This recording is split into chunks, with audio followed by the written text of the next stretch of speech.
Brooke Astor was 105 when her family, her fortune, and her final wishes became the center of a New York court fight. The question was simple, but the stakes were enormous. Was her last will truly her choice, or had someone used power over an old and seriously ill woman to redirect millions of dollars, valuable property, and charitable gifts? A will is meant to speak for a person after death. But Brooke Astor's case showed that the fight can begin long before probate, the court process that authenticates a will and guides the estate toward distribution. Her papers addressed charitable giving, family inheritances, and control over important property, making every challenge potentially consequential for relatives, institutions, and the public causes connected to her name. Then the family story broke open. Court filings and public reports raised questions about Astor's care, her living conditions, and the way her money was handled during her final years. Those questions did not prove every allegation, and allegations are not findings. But they created a difficult problem for the court. How could anyone reliably determine what Astor wanted if other people controlled her daily schedule, finances, access to information, and contact with relatives? The answer mattered far beyond one family. It could decide who received millions of dollars, who controlled Astor's Manhattan home and other assets, and whether substantial gifts to museums, libraries, and charitable organizations would stand. It also tested how the legal system responds when an elderly person's apparent wishes are challenged after death, when the person who could explain them is no longer available. Astor had spent much of her life building a public image of generosity and civic responsibility. Her name was tied to libraries, museums, cultural institutions, and other New York charities. Her estate plan appeared to carry that purpose forward while also making room for her son, Anthony Marshall, whose relationship with Astor and role in her affairs would become central to the dispute. But a will is not judged by fame, family status, or a donor's reputation. It is judged by proof. Courts may examine whether the person had testamentary capacity, meaning the ability to understand the document and its consequences, and whether the will resulted from pressure, deception, or improper influence. The public story can be powerful, but evidence decides the legal question. The deeper pain came from Astor herself. In her final years, age and illness made her more dependent on the people around her. That dependence turned ordinary acts, such as paying household bills, arranging medical care, approving expenses, or managing property, into decisions that could later be examined under oath. A routine signature could become important if questions arose about who requested it and who benefited. For a family, that kind of review can feel like a private life being pulled apart page by page. Medical details, financial records, family correspondence, and testimony about household routines may all become relevant. For the public, the case raised a troubling question with no easy timestamp. When does help become control, especially when the person receiving help is wealthy, vulnerable, and increasingly isolated? Anthony Marshall stood at the center of that question. He was Astor's son, but he was also involved in managing parts of her affairs. That role gave him access to information, property, financial decisions, and professional relationships that other relatives could not easily see. Access alone does not establish wrongdoing, but it creates the need for transparency when the person in control is also an expected beneficiary. The family dispute was no longer only about what Astor had written. It was also about what happened while she was alive, who made decisions for her, and whether those decisions served her interests. That distinction mattered because a valid will can still coexist with disputed financial conduct, while questionable transactions do not automatically invalidate a will. Different claims require different proof. Records became central. Investigators and lawyers examined payments, property arrangements, professional fees, and changes linked to Astor's estate. The meaning of each record depended on timing, authorization, and purpose. A payment could be proper compensation for legitimate work, or it could look improper if it was concealed, poorly documented, unusually timed, or made while Astor was unable to understand and protect her own interests. That is why paper trails matter in elder and estate disputes. Memory fades, stories change, and relatives may remember the same event differently. A dated record can help establish who acted, what approval existed, where money went, and what happened close to the time a will, amendment, power of attorney, or other important document was signed. Records rarely answer everything, but they can expose contradictions. The law also placed a special duty on anyone handling another person's money. That duty is called fiduciary duty. In plain English, it means the person entrusted with control must act for the other person's benefit, avoid conflicts, disclose important information, and not quietly use that authority for personal gain. The exact obligations depend on the relationship and the governing New York law. A fiduciary duty does not mean every family payment is illegal, and it does not transform family disagreements into criminal conduct. It means the person with control may have to explain the decision, show fair treatment, and account for the money. In Astor's case, that duty made private financial decisions part of a much larger legal investigation involving care, property, inheritance, and trust. By 2009, the dispute had reached a Manhattan courtroom. A New York jury convicted Anthony Marshall on charges connected to the handling of his mother's affairs, including grand larceny, conspiracy, and falsifying business records. Those were criminal findings at that stage, based on the evidence and legal instructions presented at trial. They were not a ruling that every family allegation was true, nor did they automatically resolve every probate question.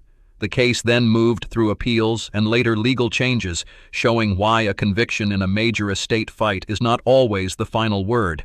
Each ruling had to be read carefully, charge by charge, and separated from the emotional story surrounding the family. The practical warning is clear. When an older person's money and documents are controlled by someone close to them, dates, disclosures, independent advice, and complete records can become the evidence that determines what the law can actually prove. At the York Avenue home, the fight was no longer only about money. Brooke Astor was more than 100 years old and living with serious health problems. Her son, Anthony Marshall, stood close to the decisions shaping her care, her spending, her property, and eventually the distribution of an estate valued in the hundreds of millions of dollars. That closeness became the heart of the dispute. Prosecutors in Manhattan claimed that Marshall and his lawyer, Francis Morrissey, used Astor's weakened condition to control parts of her money and redirect the path of her inheritance. The defense presented a different interpretation, arguing that Marshall had authority and that the disputed decisions reflected Astor's wishes. The case moved into probate, the court process used to review a will and settle an estate after death. Probate was supposed to bring order, identify valid claims, and transfer property according to the governing documents. Instead, the Astor matter became a collision point for family accusations, medical concerns, financial records, and estate papers created years earlier. The will was not treated as a magic answer. Lawyers and the court had to examine when each document was signed, who helped prepare it, whether Astor understood what she was approving, and whether anyone with power over her had influenced the result. The wording mattered, but so did the circumstances surrounding the signature and the people positioned to benefit. That distinction matters in any estate fight. A document can look formal, carry a genuine signature, and still be challenged if someone argues that the signer lacked testamentary capacity, meaning the ability to understand a will and its consequences. A challenge may also claim undue influence, pressure so strong that another person effectively controls the decision. In Manhattan, the dispute reached far beyond the immediate family. It involved lawyers, doctors, caregivers, accountants, and people who handled Astor's property and money as she became more dependent on others. Each person may have had a legitimate role, but each connection also created a record to examine, especially when instructions, payments, or changes in estate planning appeared contested. Every connection raised a hard question. Were these people carrying out Astor's wishes? Or were they helping someone else gain control? The answer could not rest only on who seemed loyal, grateful, or persuasive. Investigators had to compare testimony with medical evidence, banking records, property transactions, correspondence, and the timing of changes involving Astor's wealth. The Manhattan District Attorney's Office treated the matter as a criminal investigation, not merely a private inheritance disagreement. Prosecutors examined allegations involving forged signatures, questionable transactions, and the use of Astor's assets. That shifted the danger dramatically. A family conflict could become a prosecution if the evidence suggested intentional deception, theft, or abuse of authority. But an accusation is not a conviction. The government still had to prove each criminal charge beyond a reasonable doubt. The defense could argue that Marshall had acted within his authority, that Astor understood the relevant arrangements, and that the documents reflected decisions she had made or approved. The burden remained with prosecutors, even when the family history looked deeply troubling. The legal process separated the story into pieces. One question involved Astor's care and whether her needs were being properly addressed. Another involved the handling of her money and property. A third involved whether signatures, amendments, and estate papers were genuine. Those questions could overlap in the same transaction, but each required its own proof and legal theory. That separation made the case harder to follow, but it also made the stakes clearer. A bad family relationship alone was not enough to establish a crime. Suspicion was not the same as evidence, and an unfair-looking result was not automatically fraud. The court needed proof connected to specific acts, specific documents, specific transfers, and the people responsible for them. By 2009, the private family dispute had become a public trial in Manhattan. The courtroom heard evidence about Astor's physical and mental condition, her York Avenue residence, her property, her son's role, and the work of the lawyers around her. What had once been handled through private papers and family decisions was now being tested under criminal procedure and public scrutiny. For the Astor family, this was not an abstract fight over a name in a will. It was a struggle over who had protected Brooke Astor, who had benefited from her wealth, and whether her final wishes had been respected. Her reputation as a philanthropist made the conflict even more painful, because the dispute reached into the legacy she had spent decades building. The case also forced attention onto a painful power imbalance. An elderly person may still legally own every dollar and every home, yet depend on others to reach a bank, sign a paper, manage a bill, schedule medical care, or understand a legal change. Formal ownership can remain intact while practical control quietly shifts to the people providing access and assistance. That dependence can make ordinary paperwork difficult to judge from the outside. A signature may be real. The surrounding pressure may still be disputed. A caregiver or relative may claim to be helping, while another person sees isolation, manipulation, or constructive fraud, a situation in which conduct creates an unfair benefit even without a straightforward forged document. After the trial, the legal story did not end cleanly. Marshall's 2009 conviction became the subject of later appeals, and some results changed as higher courts reviewed how the case had been handled. Those later proceedings mattered because a conviction can be narrowed, modified, or overturned without proving that every concern raised during the investigation was imaginary. That reversal did not erase the warning signs raised during the investigation. It showed why estate cases must be examined one document, one transaction, and one decision at a time. A court may reject a particular criminal charge while families, regulators, and future planners still learn from the same patterns of isolation, unexplained changes, unusual payments, and concentrated control. At the center stood the attorney. Francis Morrissey was accused of helping create or use documents that prosecutors said advanced Marshall's control over Astor's affairs. That allegation placed the lawyer's conduct under a harsher lens than ordinary estate planning. The critical question was not simply whether papers existed, but who requested them, who benefited, and whether Astor's independent intentions remained visible in the record. An estate is not just a pile of money waiting to be divided. It is a legal system with rules, records, and people who must follow them. After Brooke Astor died in New York in 2007, her estate became the center of a fight over which wishes should control. At the heart of that fight was a basic question. Did Brooke Astor's final plans reflect her true wishes, or had someone used power over an aging woman to change the outcome? The answer would affect her son, her charities, and millions of dollars. The case then moved from private family papers into the courts. Lawyers, doctors, caregivers, and financial records all became part of the story. Each piece had to be tested because a troubling family dispute is not automatically proof of a crime. Probate is the court process used to confirm a will and guide the transfer of a dead person's property. In New York, that process can bring hidden choices into the open. A will, a later change, and the people involved in preparing it may all face close review. But the court was not only examining paper, it was also examining control. Who had access to Brooke Astor? Who handled her money? Who made decisions for her? And who stood to gain when her estate plan changed? The consequences reached far beyond a family argument. A disputed gift can delay an inheritance, cut charities out of money they expected, and force private pain into public records. For the people involved, every legal filing could carry a price. In 2009, a Manhattan jury found Anthony Marshall guilty of several charges tied to the handling of his mother's affairs. The verdict was a major turning point, but it was not the end of the legal story. A conviction is a court finding, not permission to treat every accusation as proven forever. Marshall's case later faced appeals, and in 2013, New York's highest court overturned the convictions and ordered a new trial. The court's decision did not erase the family conflict. It showed how much can depend on trial procedure and the evidence a jury is allowed to hear. For Brooke Astor, the dispute had already changed the final years of her life into a public examination of age, money, and trust. Her name was known for giving, but the fight focused on who controlled the giving and who controlled her care. The courtroom record revealed a painful split in how the same events could be understood.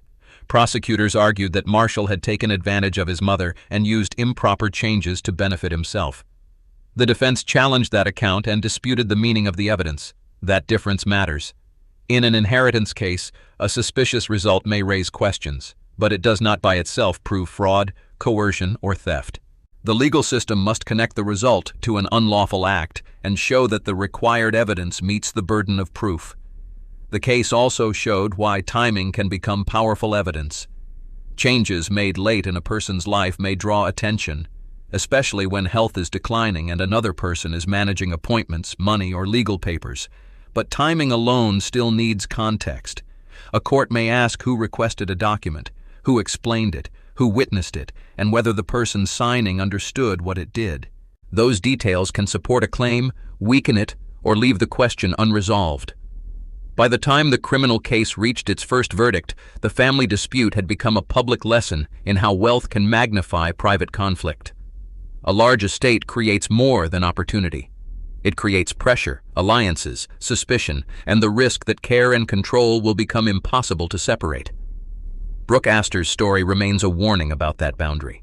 A person can need help without losing the right to make choices, and a caregiver can have access without owning the power being managed. Marshall's later appeal made the final legal picture more complicated, not simpler. The original conviction could not be treated as the last word, and the public record had to hold both the jury's findings and the appellate court's ruling. Astor's estate fight ultimately turned on more than one will or one courtroom. It exposed the danger that appears when an older person's health, money, family relationships, and legal decisions all pass through the hands of someone with a personal stake. The practical warning is not simply to distrust a revised will. It is to examine the circumstances surrounding every major change. Who arranged the lawyer? Who controlled access to the older person? Who benefited, whether medical records showed capacity, and whether the paperwork matched the person's long-standing intentions. In New York, probate is the court process that determines whether a will can control an estate, but probate does not erase questions about undue influence, fraud, incapacity, or a caregiver's breach of fiduciary duty. Astor's case showed why those questions can survive behind polished documents and famous names. The most important evidence may be the timing of a signature, a sudden change in beneficiaries, missing financial records, pressure on relatives, or a pattern in which the person making decisions becomes increasingly isolated. None of those facts proves wrongdoing by itself.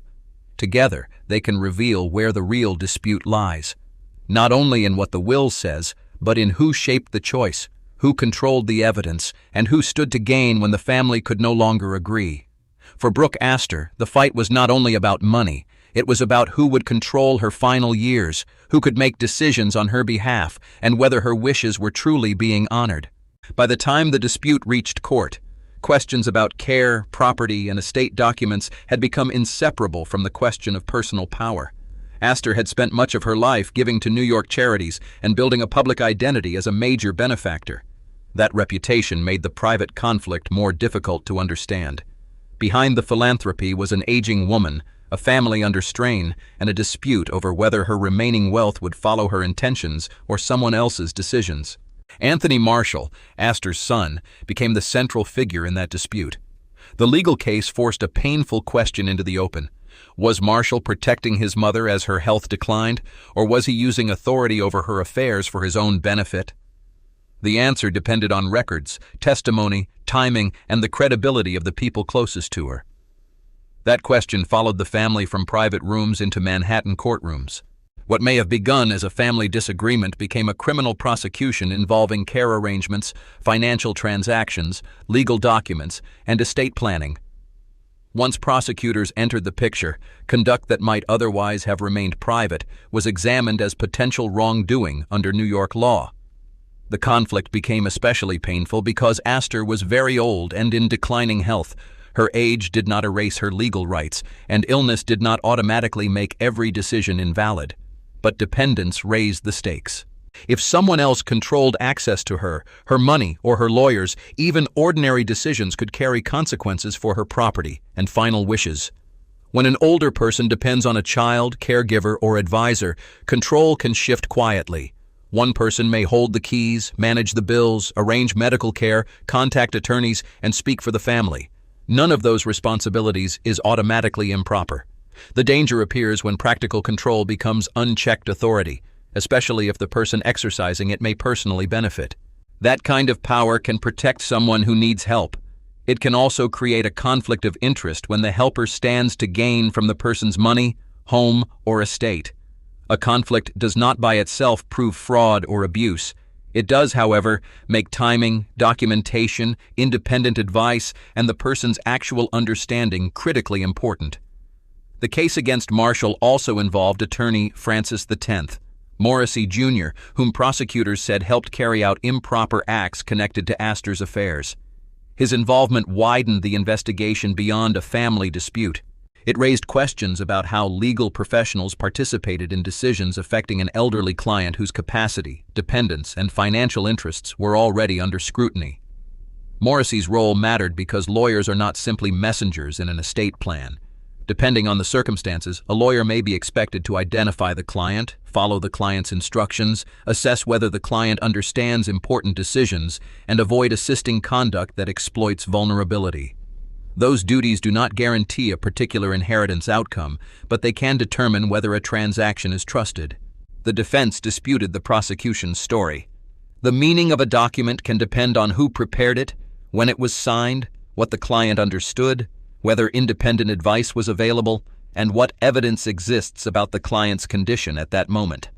A disputed signature is not automatically invalid, just as a formal document is not automatically beyond challenge. That is why the paper trail became so important. Medical records, financial records, attorney files, calendars, communications, and testimony can reveal who made decisions and when. They may show consistent instructions, sudden changes, unexplained payments, or conflicting accounts. In an estate dispute, the timeline often matters as much as the document itself because intent is judged against surrounding circumstances. In 2009, a Manhattan jury convicted Marshall and Morrissey after a trial that examined Astor's care, her finances, and changes involving her estate. That verdict was a finding by that jury after the evidence presented at trial. It was not a permanent declaration that every disputed fact had been settled, and it did not eliminate the difference between allegations, convictions, and later appellate review. The case then moved into another stage.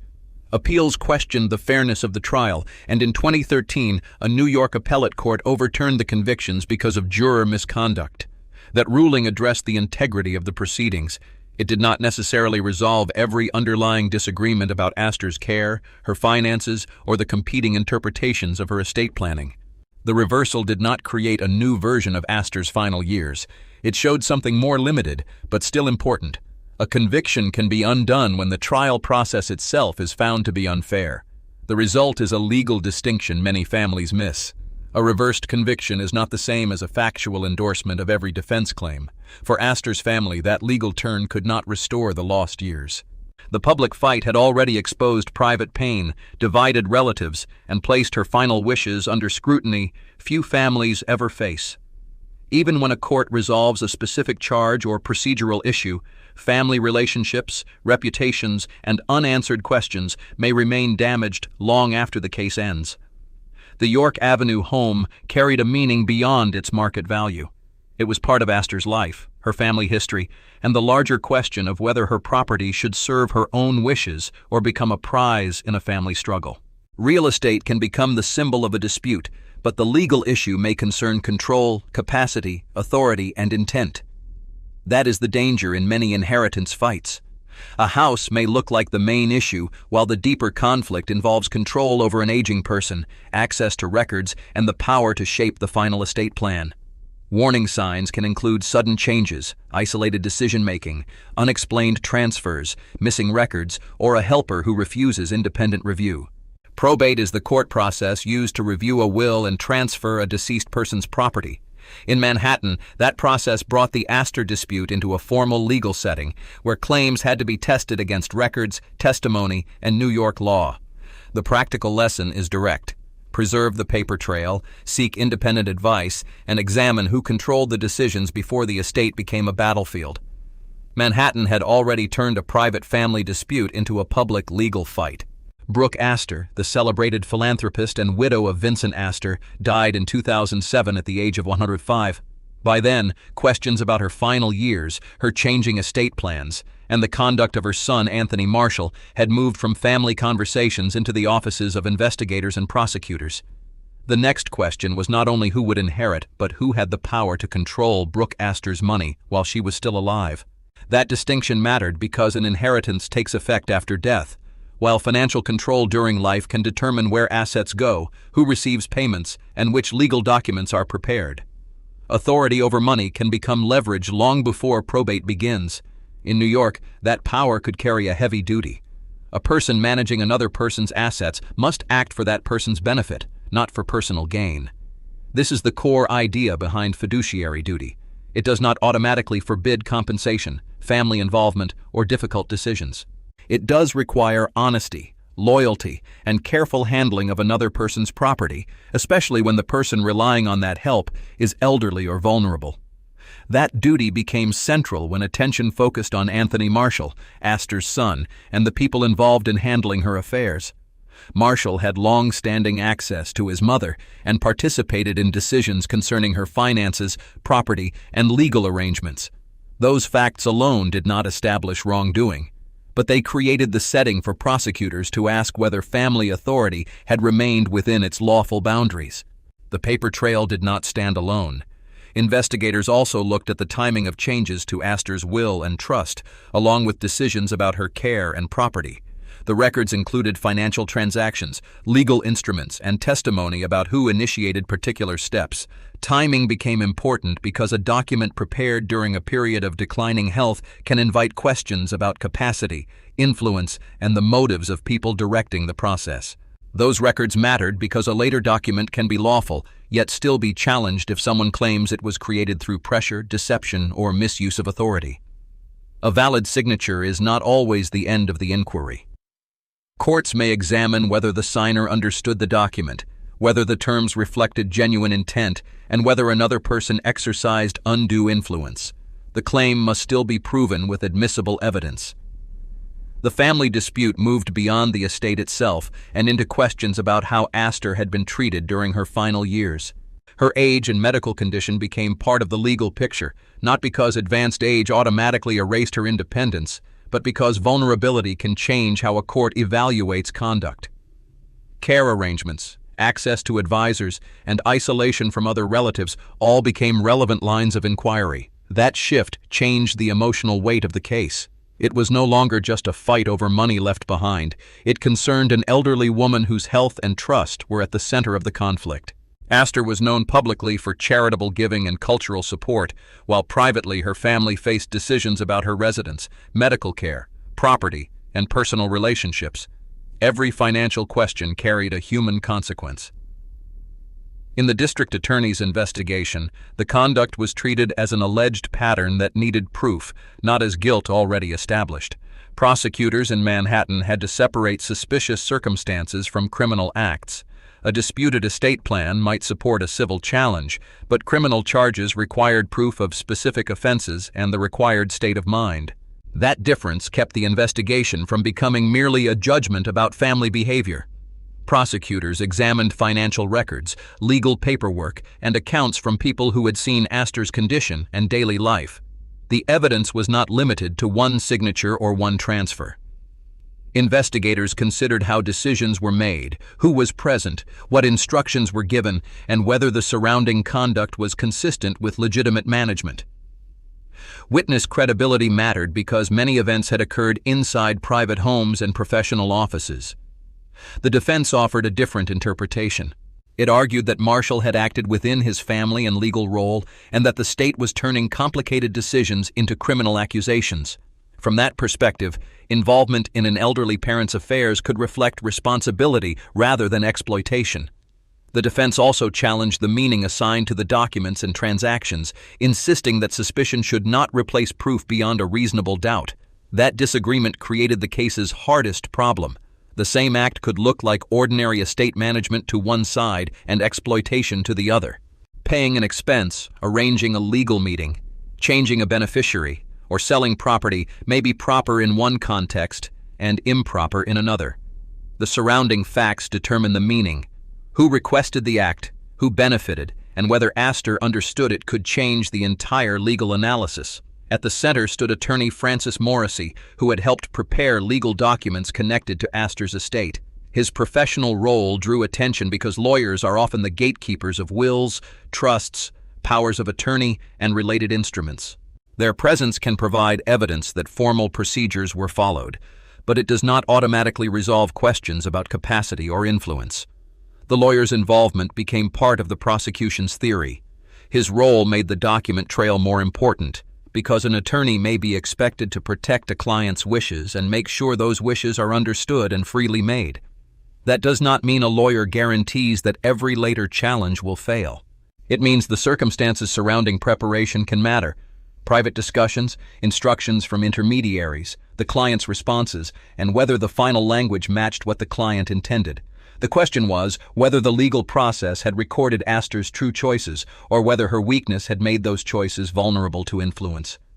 That question required more than comparing one will with another. Investigators had to consider the sequence of documents, the people who participated, Astor's condition at the relevant times, and whether any benefits flowed toward those controlling access or information. That question could not be answered by the wealth of the estate alone. It required looking closely at who arranged each step, who benefited, and what evidence supported the decision. Large sums and famous names could attract public attention, but they did not prove a crime. The legal stakes turned on conduct, instructions, transfers, representations, professional duties, and the reliability of the witnesses describing them. The estate became a test of more than inheritance law. It became a test of fiduciary duty, meaning the responsibility to put another person's interests ahead of your own. That responsibility can arise through formal authority, such as a power of attorney or trusteeship, and through the practical control one person exercises over another's affairs. When control and vulnerability meet, documentation becomes a safeguard and a potential source of evidence. By 2009, the dispute had reached a criminal courtroom where the state had to prove its charges beyond a reasonable doubt. That burden was far higher than showing that a will seemed unfair or that a family relationship had broken down. Jurors had to evaluate competing explanations for the records and testimony, then decide whether the evidence established criminal conduct rather than merely poor judgment, family conflict, or an aggressive estate strategy. By 2009, the fight over Brooke Astor's money had become a fight over her final years. At the center stood her son, Anthony Marshall, while a Manhattan courtroom examined what Astor had wanted, who had influenced her decisions, and whether the people responsible for her care had crossed legal boundaries.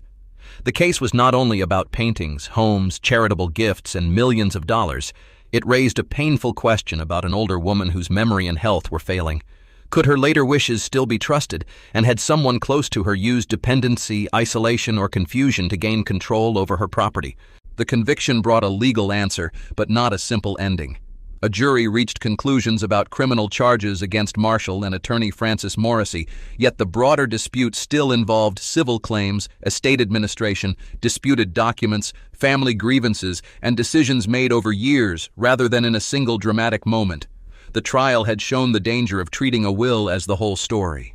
In an inheritance dispute, a court may also examine how a document was prepared, who arranged the meeting, who stood to benefit, whether the signer understood the estate plan, and whether pressure or deception affected the decision.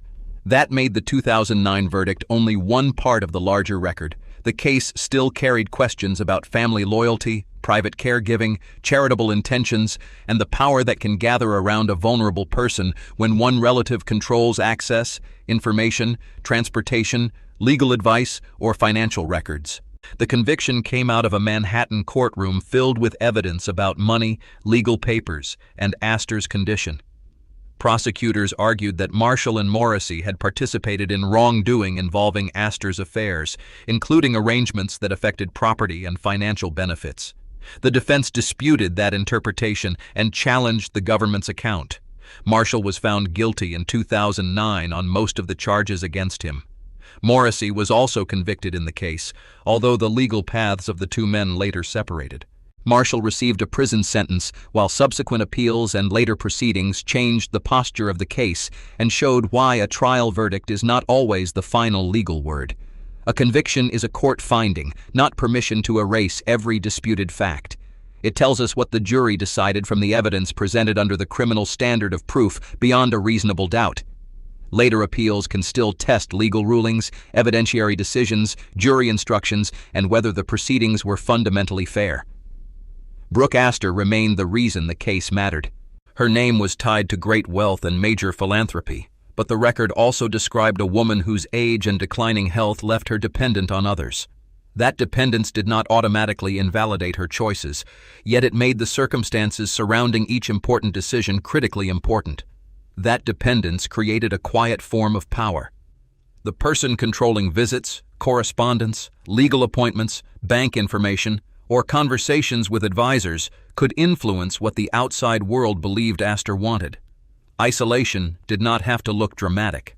It could appear as a missing phone call, a redirected meeting, or a document presented without independent explanation. The legal process focused on those details. It examined financial records, estate documents, testimony, medical evidence, and the roles played by the people closest to her, rather than relying only on the final value of her estate.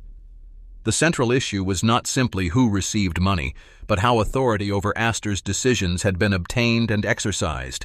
That distinction protects more than a famous family. When an older person changes a will, transfers property, or grants someone control over accounts, the key question may be whether the decision was freely made and properly understood. Legal doctrines involving undue influence, incapacity, fraud, and fiduciary duty exist because consent can be compromised without an obvious threat. For Astor, the dispute continued after her death in 2007. Her private choices had become public evidence, and the family's pain was measured in years of testimony, legal fees, criminal proceedings, and broken trust. Her charitable legacy also became part of the conflict because different estate plans could send substantial resources toward different beneficiaries and institutions. The court fight changed how people looked at her last chapter. A gift that once seemed like ordinary family planning could be viewed by one side as a valid expression of Astor's wishes and by another as the product of pressure or manipulation. The same transfer could carry one meaning in a family conversation and another under legal scrutiny. Those competing views could not be settled by emotion alone. They had to be tested against dates, records, witnesses, medical observations, and the condition Astor was in when important decisions were made. Timing mattered. A document signed near a period of decline could become more controversial if it sharply changed earlier plans or rewarded the person arranging the transaction. Anthony Marshall remained the central figure in that test. The case asked whether he had carried out his mother's wishes or crossed a line while managing her affairs. His defenders presented him as a son involved in complicated family and financial responsibilities, while prosecutors portrayed the conduct as unlawful exploitation. The jury had to evaluate those competing accounts. Around him, the language of family duty met the cold detail of legal procedure. Each signature, payment, transfer, and account entry could become part of a much larger question about control. A person may have authority to help an aging parent, but authority is not ownership, and caregiving does not erase the obligation to act honestly. And behind the courtroom record stood an aging woman, a son facing public judgment, an attorney whose conduct was also challenged, and an estate whose value made every disputed decision harder to ignore. The practical warning was precise. When wealth, declining capacity, and family control meet, preserve independent advice, reliable records, and clear evidence of consent before the dispute becomes irreversible. Marshall remained at the center of the case, but the legal question was never simply whether he received money. It was whether anyone used Brooke Astor's weakened condition to change how her money was controlled, how her property was handled, or how her final wishes would be carried out. That distinction mattered because receiving an inheritance can be lawful, while manipulating an older person's decisions can create civil and criminal consequences. The prosecution said Marshall and attorney Francis Morrissey took part in a plan that harmed Astor and benefited Marshall. Their theory focused on the relationship between Astor's condition, the legal documents prepared around her, and the financial results that followed. The defense challenged that picture, disputed the meaning of the documents, and argued that the evidence did not prove the criminal conduct prosecutors alleged beyond a reasonable doubt. By 2009, the case had moved from private family anger into a Manhattan courtroom. Jurors heard about Astor's care, her property, her will, and the people who stood between her wishes and the records that carried them out. They also had to evaluate events that had unfolded over time, because a single signature rarely explains an entire estate dispute. Context, timing, and control became central issues. The paper trail mattered because Astor's estate was not a simple bank account waiting to be divided. It included valuable property, charitable plans, personal assets, and older promises made while she was still able to manage her affairs. Each document could carry a different legal effect. Some records addressed lifetime transfers or control, while others were designed to operate after death. Confusing those categories could change the stakes completely. A will speaks after death, but questions about a will often begin years earlier. Who prepared it? Who was present? Who explained its terms? Who stood to gain from a change? And was the person signing it able to understand what she owned, who would receive it, and how the document would operate? Legal capacity is not measured only by age or illness. It turns on what the person understood at the relevant time. Those questions became personal for the Astor family. The dispute was not only about wealth, although the estate made the conflict impossible to ignore. It was also about trust, care, and whether a son had protected his mother or taken advantage of her dependence. When family members disagree about an older relative's wishes, every practical decision can become evidence in a larger argument about loyalty, control, and motive. The York connection became part of that wider picture, linking the family's private decisions to the places, records, and people surrounding Astor's daily life. A location alone could not prove wrongdoing, and being associated with a property or institution did not establish liability. But locations, appointments, care arrangements, and financial instructions could help investigators build a timeline showing who had access, who made decisions, and when important changes occurred. That timeline was tested through testimony and documents. Each piece had to answer a narrow question. What did Astor know? When did she know it? And who directed the action that followed? A witness might describe her condition, while a lawyer explained a document, and a financial record showed its practical effect. None of those pieces automatically resolved the case. Their strength depended on consistency, reliability, and what the court was legally permitted to consider. Earlier probate proceedings had already shown why timing mattered. Probate is the court process used to settle an estate after death, including identifying valid testamentary documents, resolving objections, and distributing property under court supervision. But disputes over capacity and influence can reach back into the years before the estate is opened. The condition of the person, the circumstances of a signature, and the relationships around it may become critical long after the document was created. In Astor's case, the New York courts had to separate valid estate planning from conduct that prosecutors described as criminal. That distinction was crucial. A bad family decision is not automatically a crime, and a disputed will is not automatically proof of fraud. Criminal liability requires proof of specific legal elements, not simply evidence that relatives were angry, that a beneficiary gained, or that a decision now appears unwise in hindsight. The late-stage record also carried a human cost. Astor had been known for giving large sums to charities, while her family argued over care and control. Her reputation for philanthropy made the fight especially consequential because people were not only asking who might inherit. They were asking whether charitable intentions would be honored, whether personal assets would be redirected, and whether the final years of her life reflected her own choices. In Manhattan Surrogate's court, estate documents could be examined for their legal effect, including whether a will should be admitted and how property should be distributed.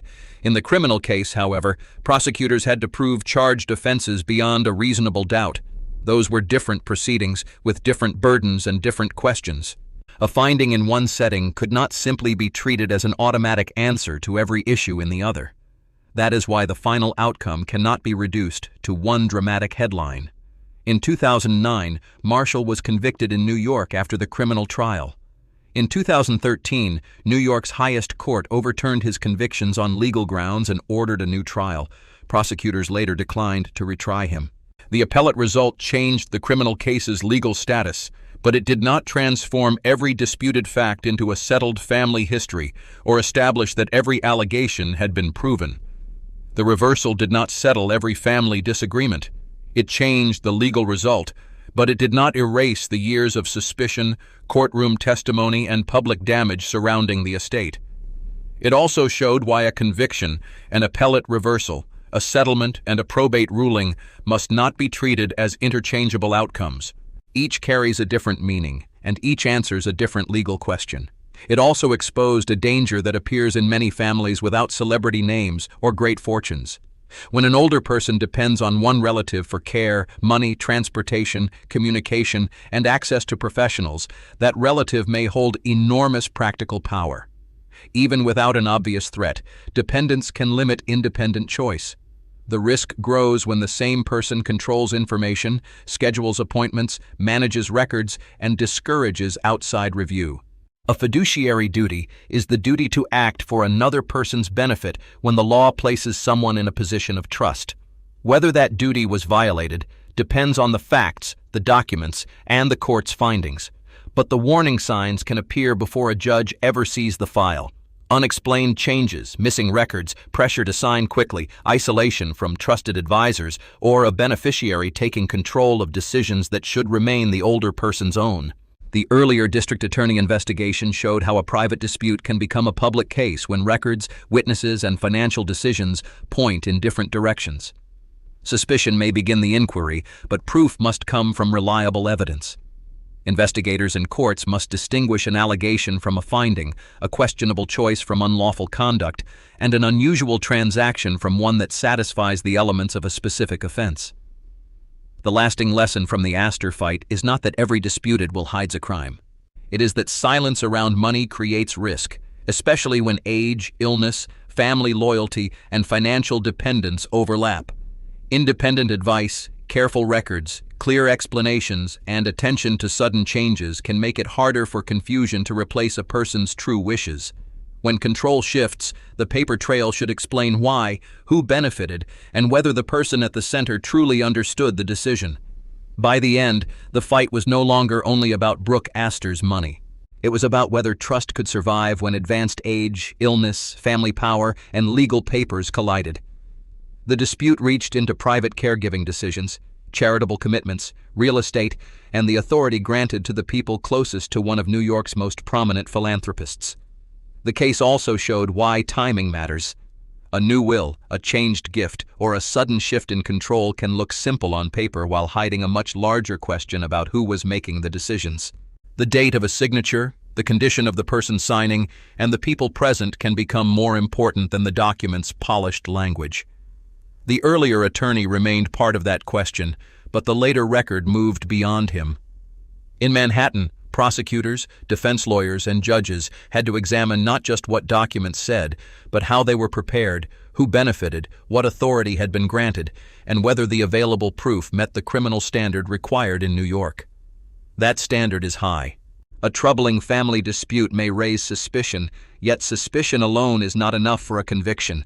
The court must separate poor judgment, family pressure, aggressive estate planning, and bad advice from proven criminal conduct.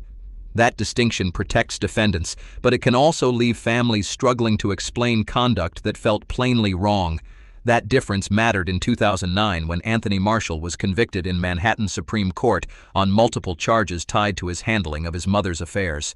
The conviction was later overturned by New York's highest court in 2013 after the court found serious problems with his legal representation.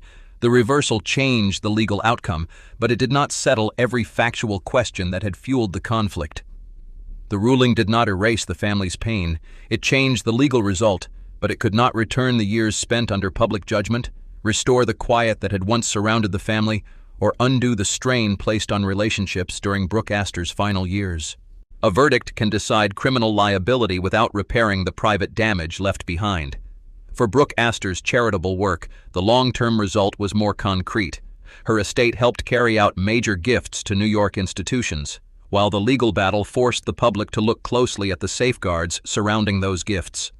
The concern was not only who received money, but whether her intentions remained protected as her health declined and others acted in her name. Those safeguards are meant to protect people who cannot protect themselves. A person with dementia may still own property and make choices, but questions about capacity become more serious when a caregiver or relative gains control over money, legal documents, medical information, and access to professional advisors. Dependence can turn an ordinary family role into a position of extraordinary influence. That is where fiduciary duty matters. In plain English, it means a person trusted to manage someone else's assets must put that person's interests first, not quietly use the position for personal gain. The duty can apply to trustees, agents, executors, and others with authority over property. Trust creates power, and power creates obligations. Breaking that duty is not automatically a crime.